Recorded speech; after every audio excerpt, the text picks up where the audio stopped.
strapped up. What happened? What was that about? Let's make the fight happen. We strapped the fuck up.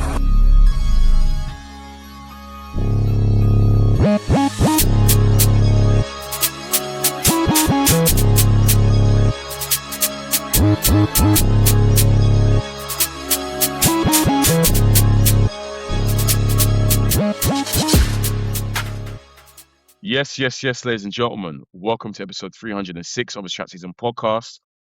I'm your boy Kam. I'm your boy Flowz. And as always, guys, you know the drill by now. I want you to head over to our Instagram or Twitter page as Chat Season or Chat Season podcast, respectively. Link in bio on both those pages there. And that will take you to a street situated at streaming wise. So if I do audio, you know the usual links there, Spotify, Apple Podcasts, etc. And if you like the visuals, the YouTube channel link is there. As you can see, we're regular with the uploads, guys. We appreciate all the what is it, Flowz? You know, all the people commenting and liking and subscribing. You know, we've been getting a lot of traction recently. So yeah, we definitely appreciate it. And trust me, we've got more good stuff coming. Trust me. But yeah, subscribe, all that good stuff, guys. Share. Flowz, you good, bro? Oh, yeah. You good, bro? I'm good. You good, bro? Yeah, man. I'm in a good mood. And there's only one reason why. Boots fight week, Flowz. I don't know if we want to say we're spot on again, Flowz, but ultimately, I said Boots in 6. Innit? I said Boots in 6. I said I think he could stop him. I think I'm gonna go 6. It wasn't quite 6. It was only a round out. But Flowz, what a fight! And once again, because he had some doubters, he did have doubters. There's no doubt about it. But Jaron Boots Ennis stood up and was counted. And what a performance, man. We have a new 2-weight. He's a unified super welterweight champion at 154 pounds. What can we say, bro? We told you. If you didn't believe it, we told you. Yeah. Flowz, do you think people now... Yeah. Do you think people now believe in Boots? Some people. I think some people, but I don't think everyone does. Because like we outlined last episode, there's people who are kind of discrediting him or saying, oh yeah, I see weaknesses, I see holes. Someone will expose him soon. There's still that going on. So look, eventually they'll come around. I mean, Flowz, some of those weaknesses, some of those same weaknesses are there, that we can talk about because obviously they haven't gone away. But ultimately, Flowz, this was billed as his toughest fight yet. And I think it's fair to say it probably was his toughest fight against a bona fide 154 champion. Yes, Zayas is young, but he's been in the game for a while now. He's fought good opposition. He's got 2 belts. He's considered one of the better, or one of the best actually, opponents in the 154-pound division. So, and don't forget, Flowz, this is a guy that's bigger than Boots as well, naturally.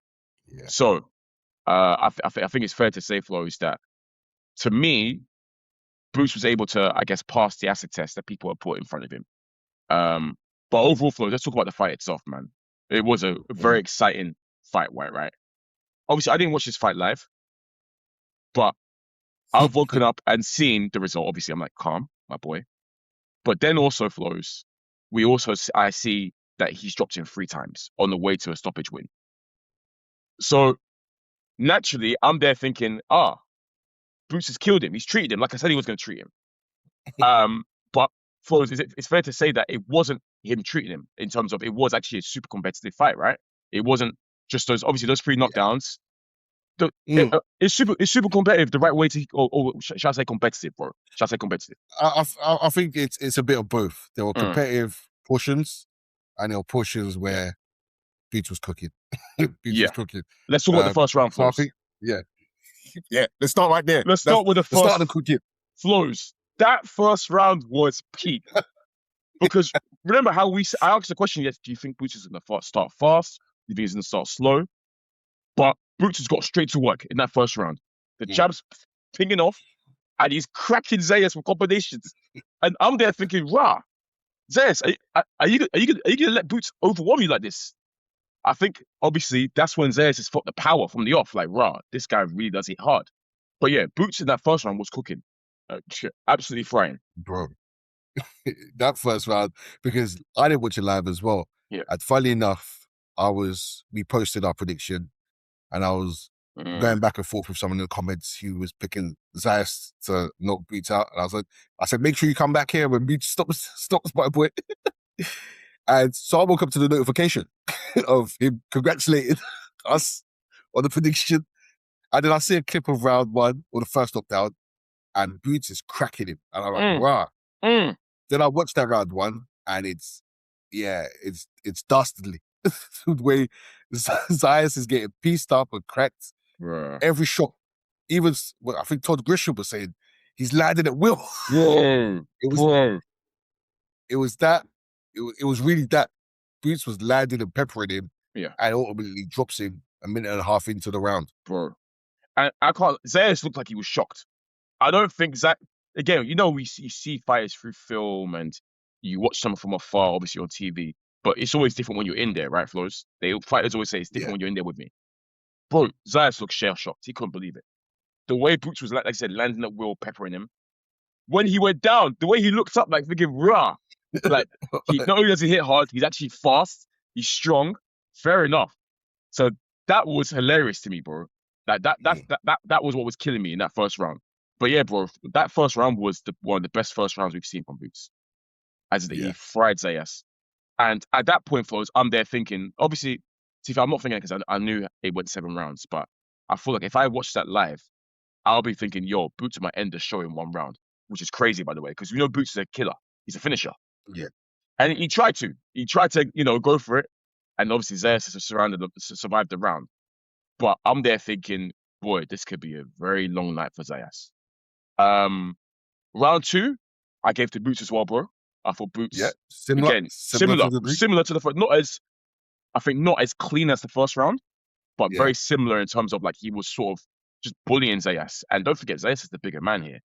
Zayas was surprising because I praised Zayas for his IQ, and he's a natural counter puncher as well. But he was just letting Boots have his way. Oh, he was just letting Boots have his way. He was fighting a complete wrong fight. And I wasn't sure what the game plan was at the time.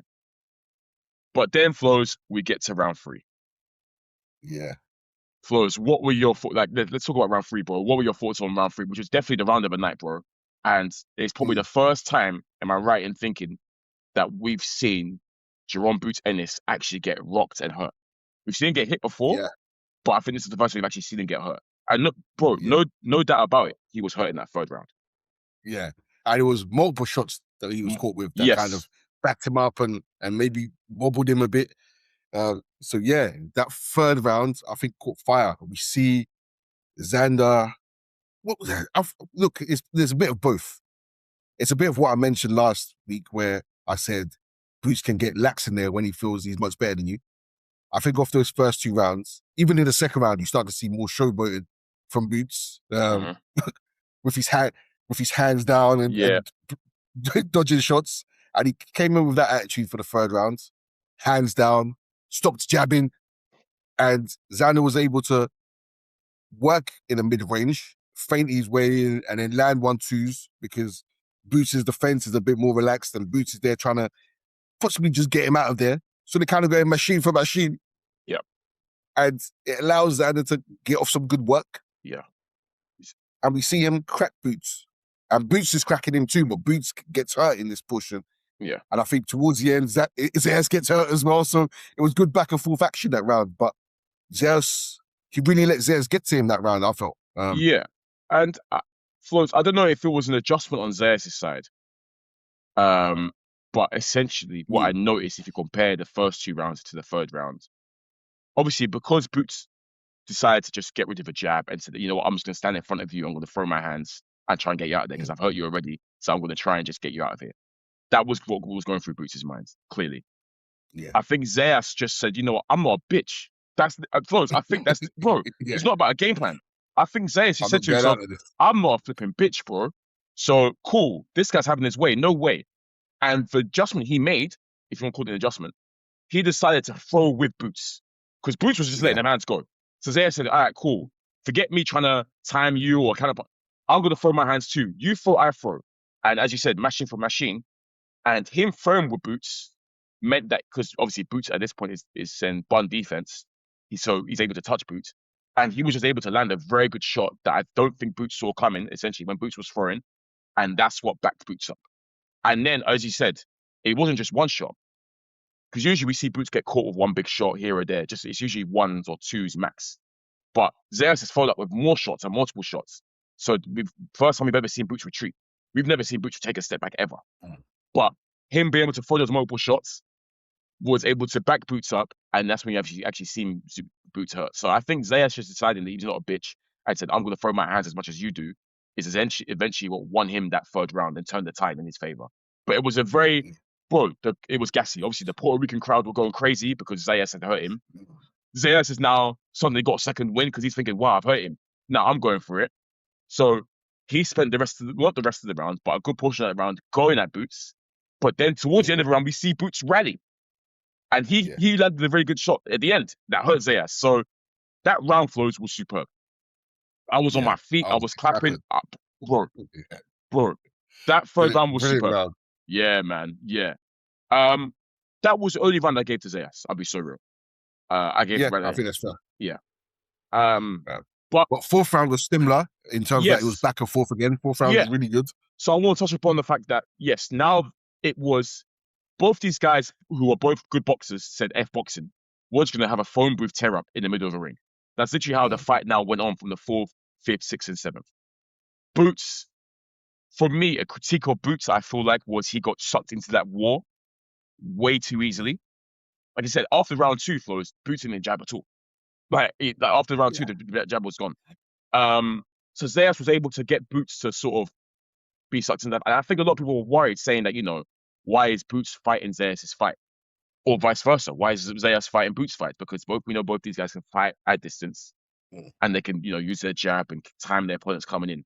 But yeah, Flowz, it's weird to me. I don't know. Is it worth critiquing Boots for sort of getting dragged into that sort of scrap so easily? No, because of the success he had in the first 2 rounds. I think Boots, honestly, I don't think there's too much Xander could have done to win that fight. I think on the inside fighting, when in close quarters, Boots was getting the better of him. Because he hits hard. I think long range, Boots was getting the better of him when they're going jab for jab.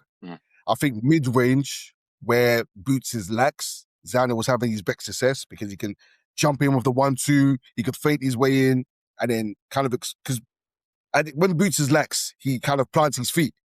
He's just ready to throw offensively. He's flat-footed. So he plants his feet so he can explode on his shots. So he's not really on his toes and he's not moving. So if he's planting his feet and you're mid-range and you have the longer reach and you want to jump in and then you can land on him. And I think Xander was doing that and getting success in those portions with the 1-2 and with a few shots that he was throwing mid-range. But if it was a boxing game or an inside fighting game, he was losing that for me. So, it's hard to say that Boots should have done this, should have done that. I just think in his mind, he thought, I'm winning this regardless. Whether it's long range, whether it's mid-range, whether it's inside, I'm just going to get him out of here. So I think Boots' mentality was, whatever, this is easy.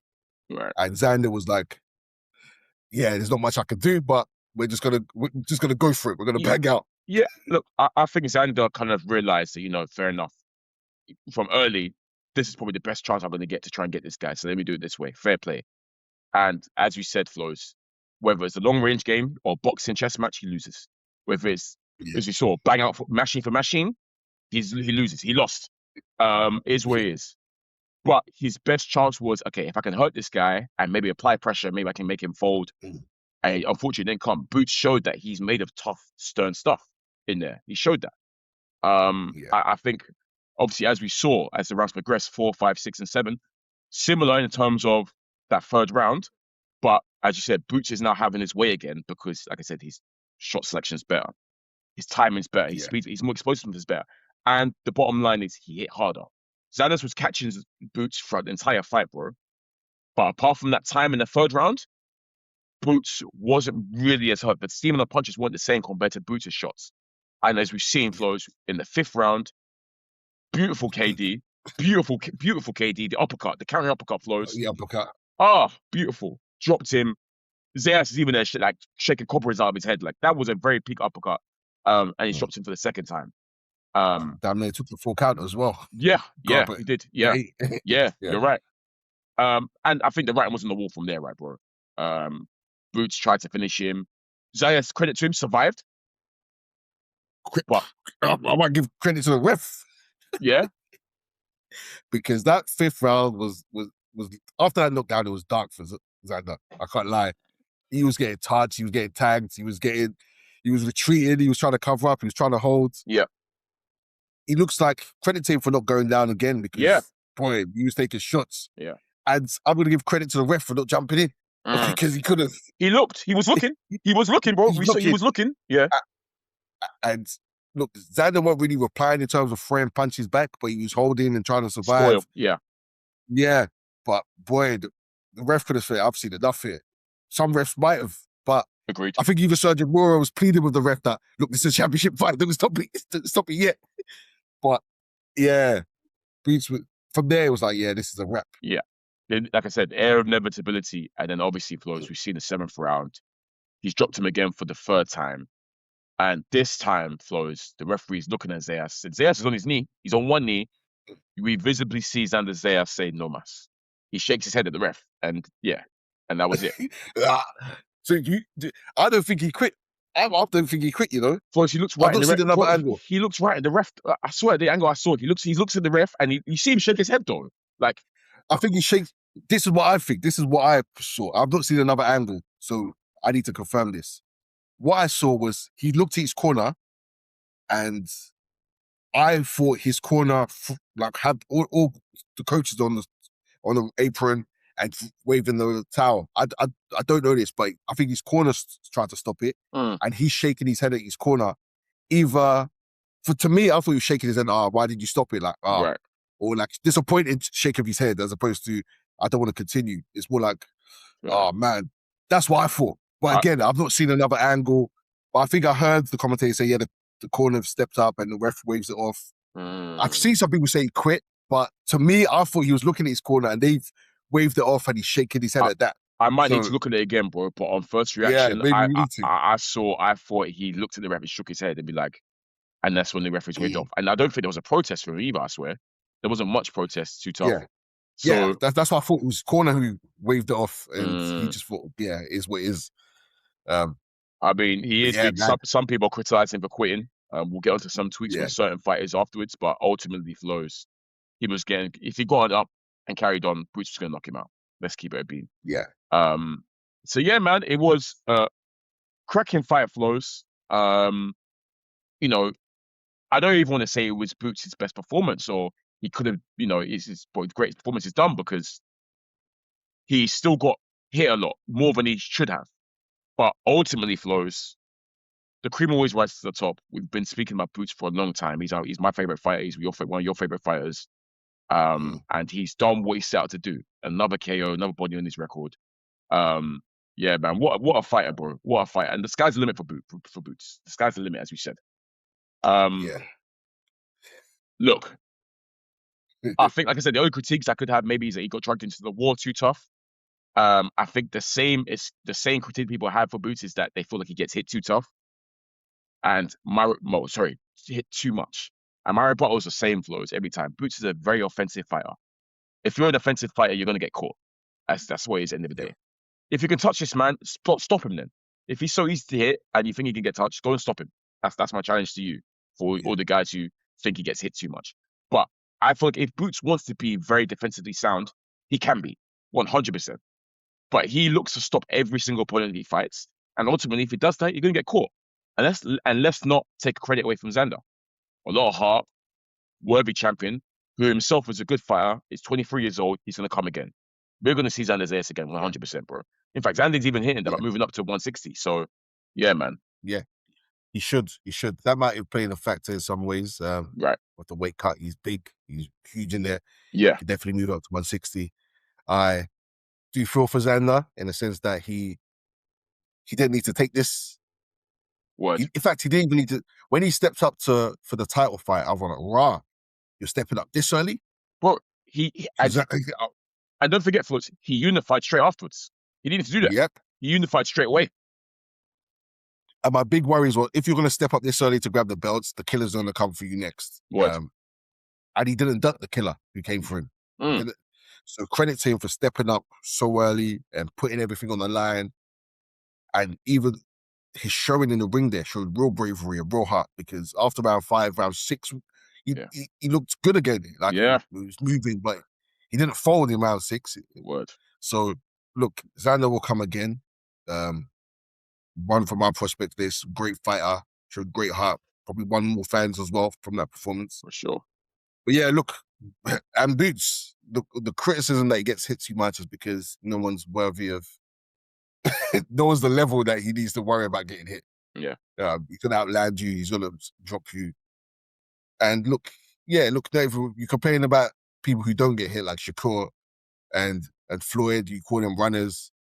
Now, when people are standing there and cracking people and giving entertaining fights, you're complaining again. Fam, it's crazy.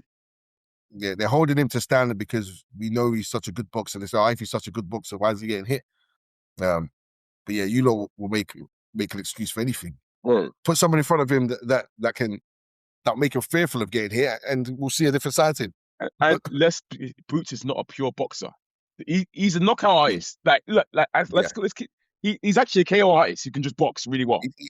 He's never shown us that he's a pure boxer. He's never had that badge. Bro. He's gone in there, stops people. That's what he's been doing. Yeah. So yeah. Anyways, it's a statement win for Boots ultimately, in my eyes, and I'm happy that obviously there'll still be detractors, Flowz, as you know. But in my eyes, it's a statement win. I'll crease it at the detractors because we're seeing detractors of all levels. We're seeing people. Sean Porter. He's a hater, man. Let's start with shit. He's a hater. Sean Porter retired because he didn't want to fight Boots. Remember this? Sean Porter called it a day because he didn't want to fight Boots. I'm screaming. I forgot. I know they've sparred. And I know Boots gave him hell. Treating him as sparring. Gave him hell. And he's come out and he's been a hater for time. He's spent it with Boots. Boots has no game plan. What did he say? He said Boots has no game plan and no discipline. Yeah, man. And I've seen even Andre Ward say his concern is that Boots trains too much. Oh, trains. Okay, right. There was another. I saw a different one when he said he feels like he gets hit too much, but yeah, trains too much. It's hilarious. I mean, he does train a lot. We can tell, but yeah. He's always in the gym. Always in the gym. Even sparring, running. I'm shocked that that's a criticism from Ward of all people. That's crazy. He says, because he's done a lot of fights. He's been in the. He expounded on it. Obviously, Dre's articulate. He gave his reasons why, but I want to see more people giving credit to Boots. Or maybe they feel that Boots gets all the credit he deserves. So let's discuss some of his weaknesses, which is a talking point to itself. But yeah, man. I want to bring up 2 tweets, Flowz. I think you know the tweets I'm going to talk about. Yeah, let's talk about let's start with Virgil Ortiz. Boots' peer in the division. It was his peer at 147 as well. They were meant to fight. I think that's the fight that everyone's wanted to see from when they were at 147. It hasn't happened as of now. It was meant to happen, but Ortiz obviously had some issues with Golden Boy, so Boots decided to go down the route of challenging Zayas, which some people still said he was ducking, by the way. But anyways, we can move past that. Ortiz was tweeting whilst the fight was going on. He said Boots will win in 4. Obviously, he's gone to 7. We've seen him say, he stops Boots. I think he said he does it dirty or something like that. He said if puts him to sleep. Puts him to sleep. Sleeps Boots, allegedly. Obviously, he's live tweeting this, I think, based on the fact that Zayas was able to hurt him. And then you saw him go at Zayas as well and call him a pussy and a quitter. I don't know if you saw that tweet as well. But let's circle back to the main one, Flowz, that I put him to sleep. We know Virgil Ortiz is a powerhouse who, stops. He's also very similar knockout ratio to Boots. Hits bloody hard as well, just like Boots. Virgil, if you think you do that, get in the ring. That's what I'm going to say, bro. Get in the ring. Let's see. Flowz, I think Boots stops Virgil. I think so. But that's not going 12. That's not going 12. No, it's not. No, of course not. Of course not. Because Virgil, I just want to say, Virgil, you too get touched. Say, We've seen it. say, yes. We've done. In fact, Virgil's been dropped, if I'm not mistaken. Yep. So Yes. that's what I'm saying. Majimov? Was it Majimov or Was it Bohachuk or was it Majimov? It might have been Bohachuk. Yeah. I feel like it might have been Bohachuk. But anyways, he's been dropped. Yeah. I know Virgil Ortiz has been dropped. Boots hasn't, by the way. So yeah. And that's the thing. Because we've seen Virgil Ortiz's face marked up. Boots' face wasn't marked up after this. He wasn't. His face was fresh. We've seen Virgil Ortiz's face mashed up, marked up. So I don't know where he's thinking that, he doesn't get hit or he's a super defensive fighter. He's super aggressive as well. He's even more aggressive than Boots, actually. If I'm keeping it, he's just he is. In fact, he's more aggressive. Yeah, he's more aggressive. So I don't know what he thinks. I think he's maybe thinking, if Xander can land on him, but you've got to deal with the fact that you're going to get touched. That's my point, Flowz. What about you? You've got to deal with that. And look, these two, like we talk about how we rated Xander, but we've always said it's Virgil Ortiz and Boots takeover. Facts. It's them two. Collision course. From when Spencer Crawford out the picture, we said it's these two. Yeah. And me and you both lean towards the Boots side of the fence. We have. If you want to lean towards Virgil, well, that's cool. That's cool. People, you can do that. But at this stage, from where they've come from and where they're going, I'm thinking I'm leaning further towards Boots at this point. Also, Flowz, I saw people... set up. Let's see. Let's put your money where your mouth is. But also, Flowz, I saw people saying that they can't put Boots on the pound for pound list because he hasn't fought Virgil yet. And I just thought that was odd, man. Because I swear till this day, bro, Virgil Ortiz has not won a title. Was he? No. He wasn't a champion at 147. I'm pretty sure. He was a number one contender, but I don't think he won a belt at 147. If I'm not mistaken. And he hasn't won a belt at 154 yet. So what pound for pound? What do you mean you have to beat Virgil to be pound for pound? That's not true. If anything, it's Fundora actually maybe that you can then say, okay, if he beats Fundora, he's pound for pound. And I actually think that it's funny, Flowz, because we talk about, you mentioned it's Virgil versus and Boots. That's the one we want to see. I actually think, and I've changed tune here because I didn't say this before. I don't think Virgil Ortiz is Boots' toughest test at 154. I actually think it's Fundora. I think Fundora is Boots' toughest test at 154. I've changed my mind. Before, I thought Boots kills Fundora. I've changed my mind. Yeah. It's actually a very difficult fight because and I know you've been on the Fundora train for a minute now, but like I said, that size and that volume and that power is a bit nuts. It's a bit nuts still. He's a freak. So I actually think, yes, his toughest test is like after watching last night, and Boots can get lax, as you said.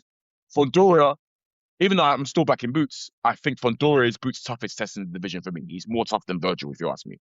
I'm confident Boots stops Virgil. But Fundora, that's a tough one. But Boots wins. Yeah, that's a good point. Fundora could, just because of the dimensions, the volume, the power. Bro, it's a lot. I was thinking about it last night. It's a lot to deal with. Virgil, it's your move because you've got to make something happen now. I don't know what your next fight is, but it's got to be something serious. Word. So if you want to run to Fundora and grab Fundora, or if you want to run to Boots and fight Boots, it's got to be something big because all that tweeting stuff, move around with that because you could deal with what you're doing with Golden Boy and get in the ring and get busy. Yeah, you need to see all these fights happen now. For sure.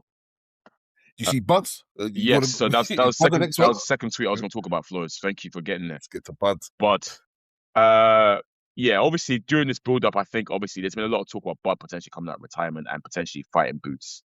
Obviously, when Boots was at 147, and Bud was the champ, the undisputed champ, Boots was mandatory for one of Bud's belts, and it never happened. Bud moved up and obviously took the Canelo fight. No, he took the Madrimov fight, and then Canelo eventually then retired.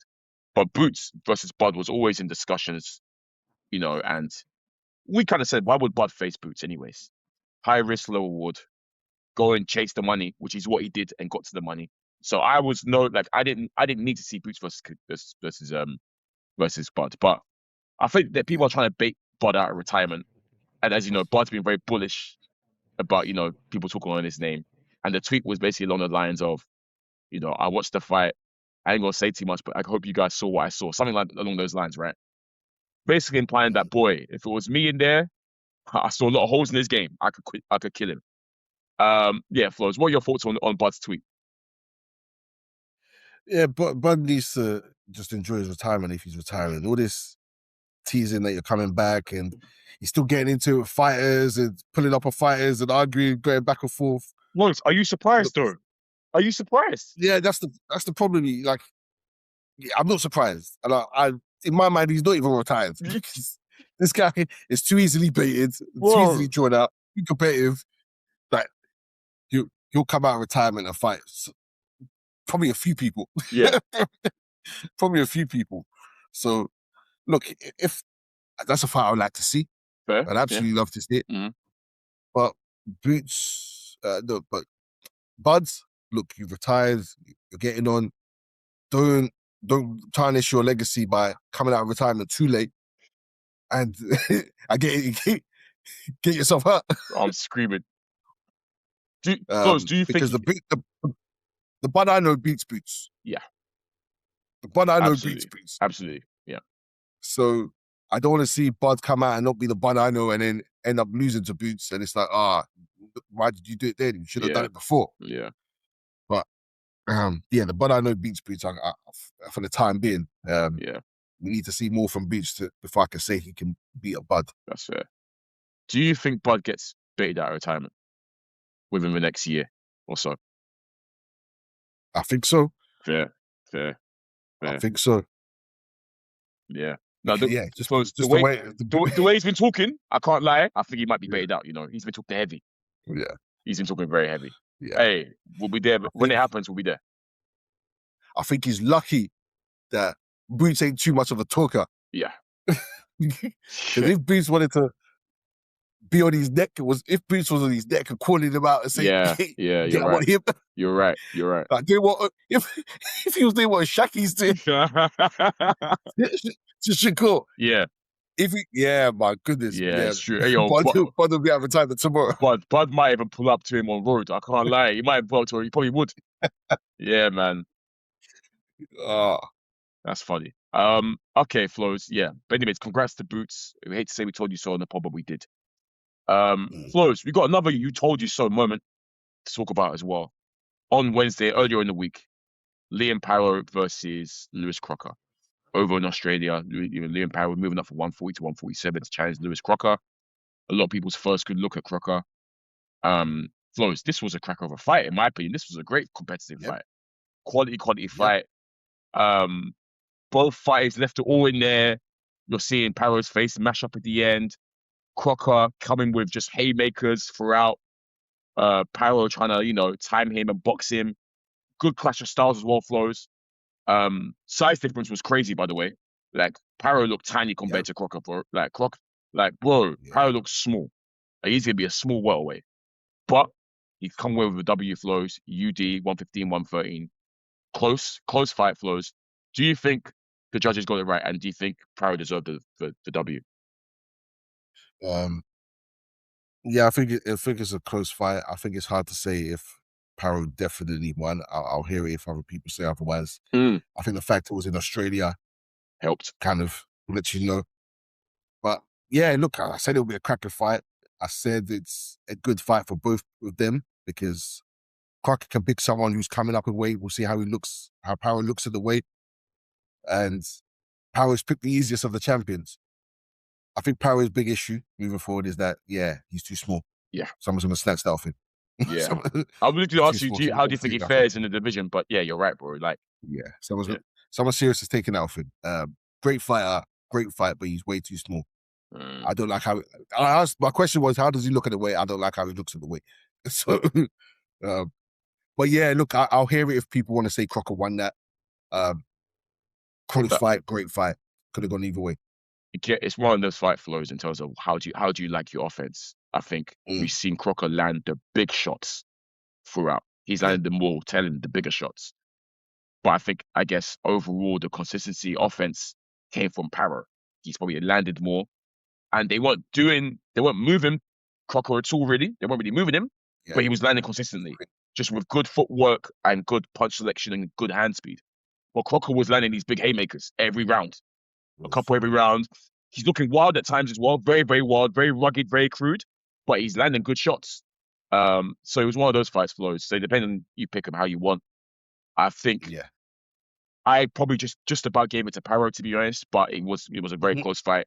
And yeah, maybe hometown decision, it might have helped as well for the judges. Maybe if that fight was in Northern Ireland, they probably would have given it to Crocker. But Yeah. I don't mind seeing Crocker again, bro. He was tough, strong, exciting. Yeah, very crude and rugged sometimes, but I think he'll be in further good fights in the division, so I hope he sticks around. Yeah, they can run it back. They could run it back, yeah. They man. could run it back. I like Liam Paro. We said he's a good fighter. That's what you said. We thought like he showed good value for the win as our prediction, which was right again, by the way, guys. But yeah, I do like Paro, but yeah, I have the same qualms as you, bro. He looked tiny compared to, and as you said, Crocker's like, you got other guys in the division like Devin Haney, Ryan Garcia, who are big guys, like big. So yeah, it's a worry, and he clearly didn't have the power to hurt Crocker. He was landing flush against Crocker, but he wasn't really moving him, so he's not going to be able to hurt those other guys. So yeah, it's mad. They've gone from weak champion to weak champion without sounding harsh. They could be looking at Liam Paro as food.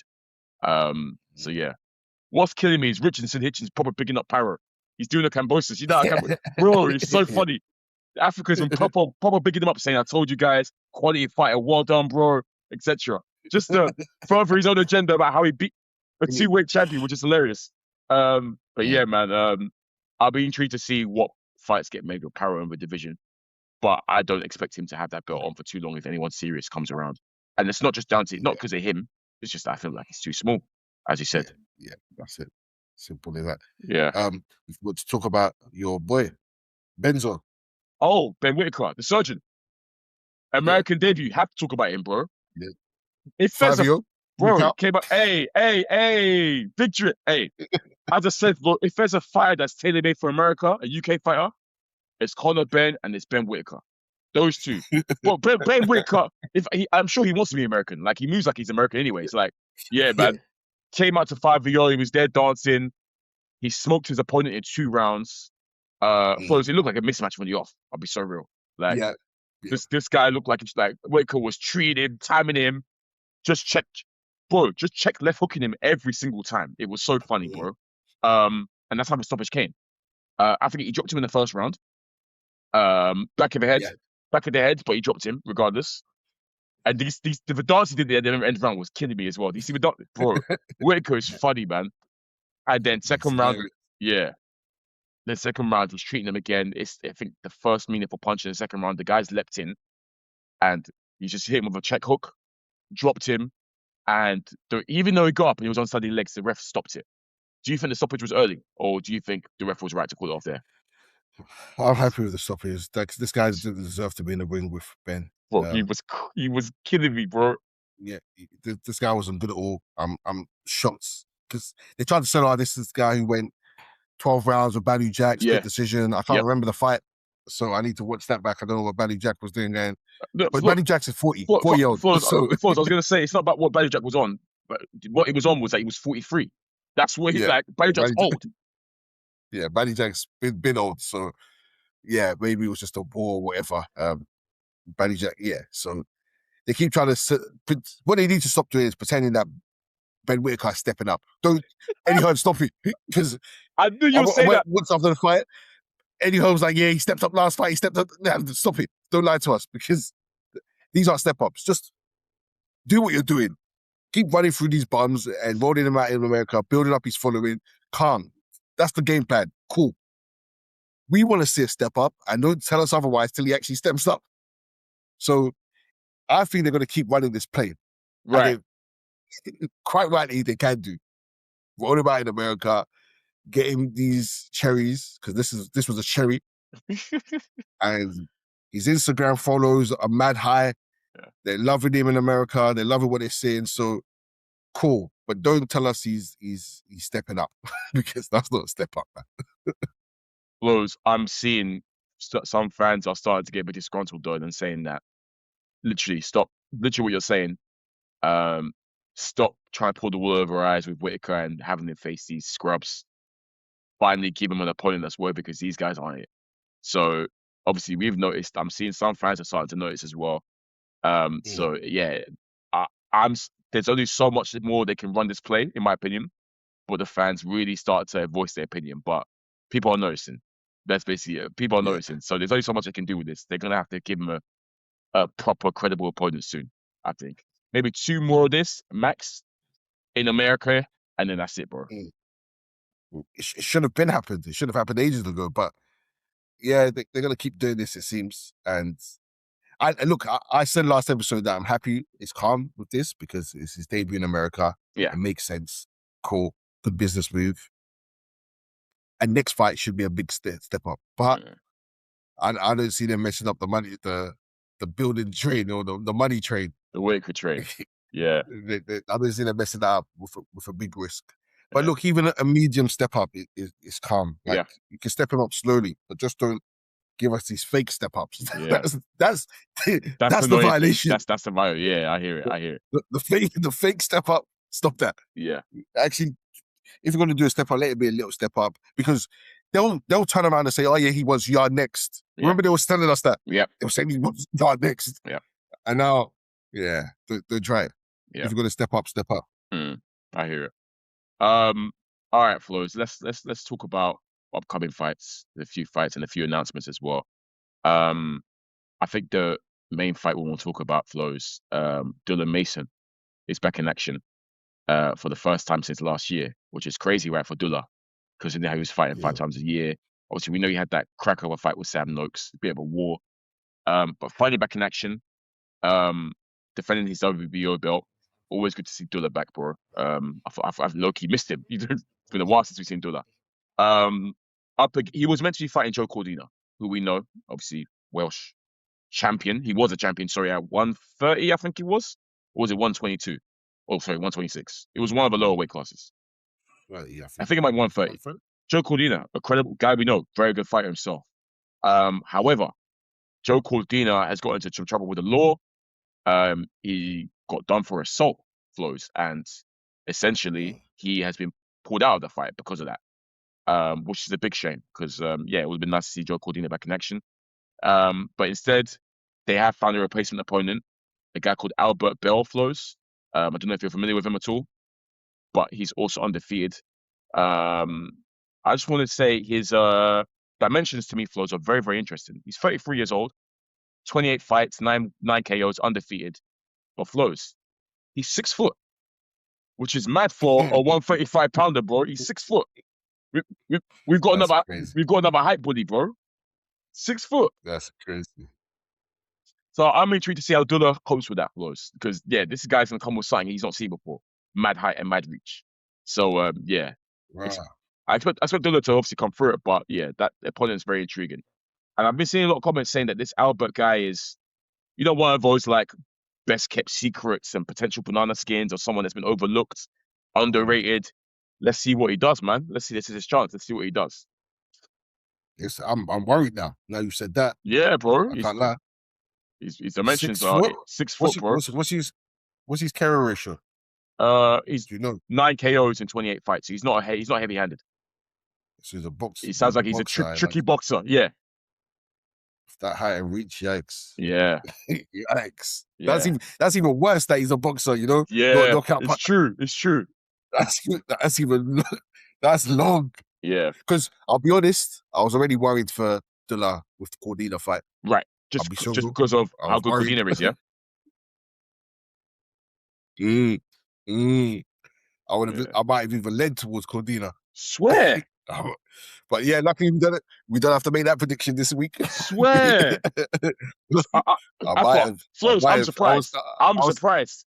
I was coming on there to say the mad thing. But luckily, wait. Luckily, no, okay. But no, out of interest, why Cordina? I didn't like what I saw against Noakes. Right. But Flowz easily dragged into the wall. But did we not say that's exuberance of youth? Yeah, but that's riskier against Cordina. That's risky against Cordina. Again, obviously, yeah, I think it's riskier against Cordina. Right. So if he fought like that, be Cordina, I don't know if he takes that home. Right. But at the same time, it could win. It would have been a 50-50 is what I would have come on to say. Fair. But now I'm seeing this Bell. He's preparing for Cordina. He's coming in against the Bell. How do you prepare for that? Word. How do you prepare for that? Word. So but they've been good with Dulla's career. Yeah. They've managed it well. They've moved him right. So I don't know if they'll take a huge risk in a replacement like Bell if they don't think they can beat him. Again, I'm not too familiar with him, so we'll have to see. But it's a shame that the Cordina fight ain't happening because that's a great fight. Absolutely. Yeah, shame, but yeah, we'll see how Dulla fares. Hopefully, he comes away with that one. Also, there's another title fight on the undercard, Flowz. The WBC featherweight title, which we know is held by Shushu Carrington. He's defending against. I think this is his first defense since he won it against Rene Palacios. This guy Palacios is also undefeated. I understand 19 fights, 10 wins by KO, undefeated Mexican. Nickname is also Zerdo, which is quite funny. So yeah. Again, not too much known about Palacios, but I know a lot about Shushu and big fan of Shushu, as we know on this pod. So I expect Shushu to come through that, but given that it's an undefeated Mexican, it's no doubt it won't be an easy touch. But yeah, two good title fights in my eyes for us on that card. I look forward to seeing how both those guys, these are top ranks, top two guys. Let's see how they fare. Let's see how they do. Two announcements, Flowz, I want to talk about. First one, I guess, is at the welterweight division that we saw got announced today. Seems like Rollies is finally going to defend his belt up against Teofimo Lopez. So Teofimo Lopez, fresh from a loss against Shakur at 140, has moved up to 147, and he's got in a title shot straight away. I don't know how, Flowz. I don't know if you know how, but yeah, I guess he's just well connected. But yeah, Teofimo is back in the big time. I'm probably going to likely see him become a three-division world champion. Because I actually fancy Teofimo in this. I'll be so, I don't really rate Rollies like that. So yeah, I think Teofimo can treat him. If Teofimo is focused, he treats him. So yeah. Do you like that fight, Flowz? Or are you surprised that Teofimo's got the opportunity straight away? Yeah, I'm surprised that he's managed to get a title fight just like that. Yeah, it doesn't make any sense. But to be fair, Rolly managed to get title fights just like that as well. So yeah, I don't really get what they're doing over there.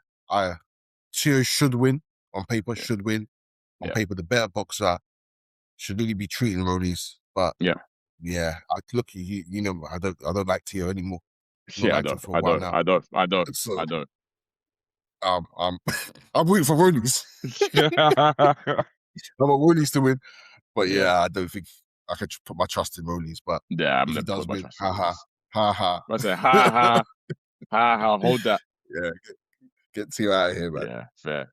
Yeah, I don't know. Obviously, there was a lot of back and forth with Rollies and Devin, and there's back and forth with everyone in Devin. I don't know who these lot are fighting, but yeah, it seems like it's Teofimo now. So that's another potential Devin opponent gone. I don't know if it's now going to be Shakur, Keyshawn, or who else, but yeah, who cares? Good to see Rollies being active ultimately. So yeah, because I don't think he's fought since he beat, since he won that belt, no? Can't remember him fighting since then. Oh. Yeah, he's been a bit inactive, I swear. So yeah. Yeah, he has. For the other big announcement I want to talk about was, because we haven't discussed it at all, Usyk. Usyk. Yeah. Fresh off our calls from us on this pod to either stick around or retire, Usyk has announced that he's vacating his remaining 3 straps. They're vacating them in order to have one final fight, and that's it. Flowz, thoughts on this one, man? Happy, or are you a bit now annoyed because it's like, obviously we kind of said, bro, if you're gonna stick around, run the Caballero fight, run the Atama fight, run the Rico fight again. Do you know what I mean? Yeah, look, it is what it is. I'm not mad at it. It's what we wanted before this Rico nonsense happens.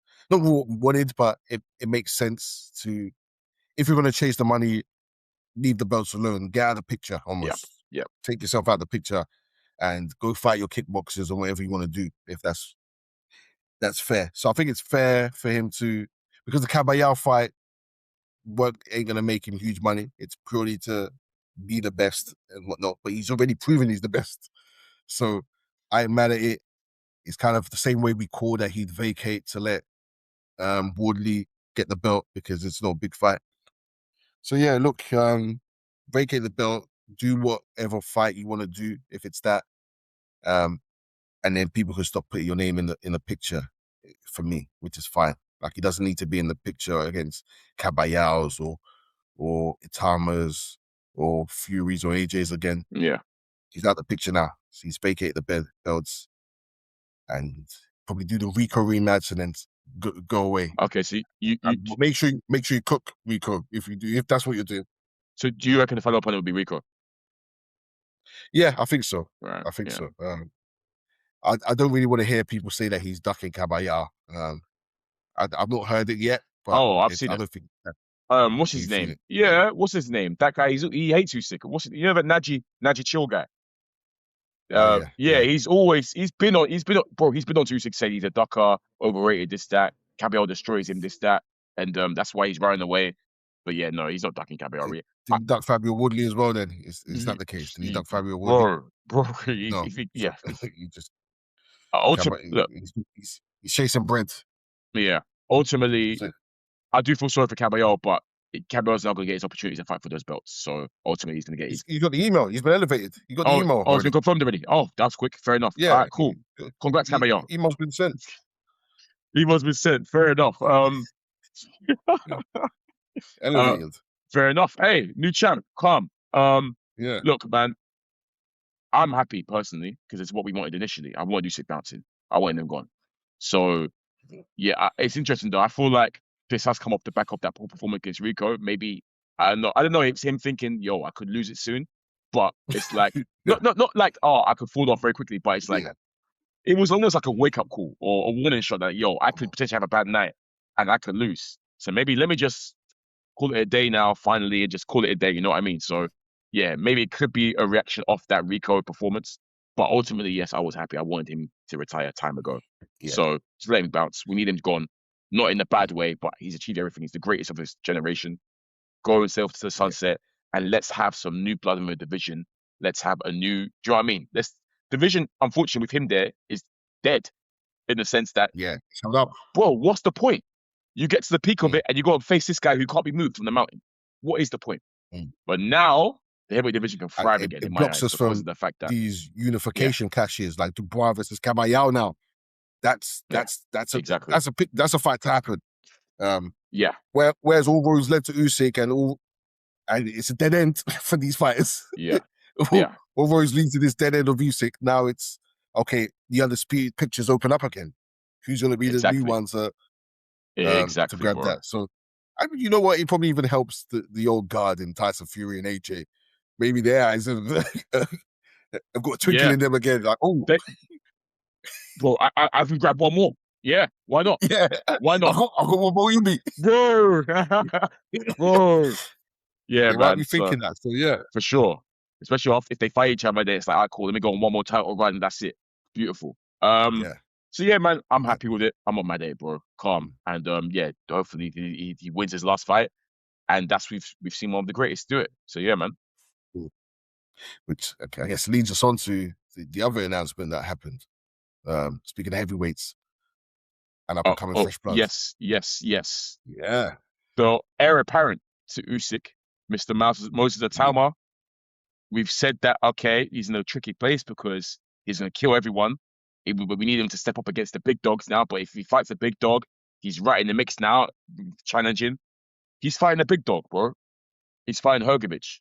You know, someone who's considered a contender himself, dangerous opponent, boogeyman at one point, has title aspirations of himself.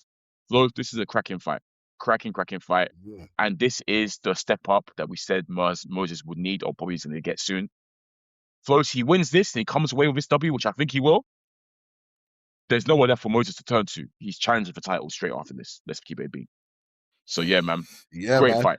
But Flowz is not an easy touch. Flowz, that Hrgović offense is deadly. We've seen it. We've seen bro, that whole Hrgovic offer, and he's big and strong as well. It's a good fight. Yeah. It's a great fight in my eyes. I can't wait for it. Yeah. For me, I'll be real, it's probably too much of a step up. Wow, It's okay. too much of a step up for, not that he's not ready, but I think it's, you know my concerns with Moses. I wanted to see him more active than not. I think there's, like you say, after this, there's no going anywhere. Bro, you're there. he's there. You're there. I would have liked to see one more before the Hrgovic, like an interim step up. Yeah. But yeah, look, what they've done now, look, like we said, they've announced this fight. He's headlining. Yeah. He's headlining. It's going to be pay-per-view. It's at the O2. This is it now. They've put him on the stage now, so it's going to be 2 times a year fights possibly, and there's no going back to just building. There's no going back to building. It's now you're challenging. So yeah, look, he probably is ready. I expect him to win, but hopefully it's not his detriment long term. Well, we know it's tough as well for Moses. In terms of, obviously, I understand what you're saying in terms of you want the one more interim step up, but it's hard to find that. We outlined, there isn't much out there to give him that interim step up. It's difficult. It's difficult, unfortunately. I think Moses, unfortunately, he's so good. He's put them in a position where it's like, boy, who do we find for you right now? Because no one wants to fight you. The interim step up don't want to fight you, or there isn't really interim step up out there for you. And then some of these other guys don't want to, it's tough to matchmake for him. I can't lie. No one wants to fight this kid. And we even said, if I'm a heavyweight, I'm ducking the hell out of this guy. I'm ducking the hell out of Moses if I was a heavyweight. So based on that, Flowz, it's tough. And I think he's kind of backed them into a corner, unfortunately, where they've got nowhere else to turn to. But a Hrgovic. So it is what it is. Yeah.